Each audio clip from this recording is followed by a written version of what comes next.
kanë haruar që në hyrje të muzeut tabelat të jetë edhe në gjuhën shqipe.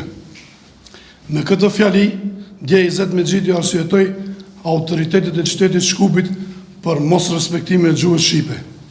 Izet Mexhiti dje na e zbuloi të vërtetën e çështjes së përdorimit zyrtar të gjuhës shqipe. Problemi për mos respektimin e gjuhës shqipe na pas ka qenë haresa e BDI-s. BDI dhe Izet Mexhiti pas 10 vjetëve në skenën politike na thonë se Shqipen dhe shqiptarët i kanë haruar. Kanë haruar flamurin kombëtar, kanë haruar gjakun e derdhur të shqiptarëve, kanë haruar lotët, djersët, mundin e shqiptarëve dhe kanë haruar sakrificën e shqiptarëve. Ata, BDI, gjithçka po harrojnë, përveç shërbimit ndaj Gruevskit dhe VMRO-s, ndaj koltuçeve të tyre dhe familjarëve të tyre.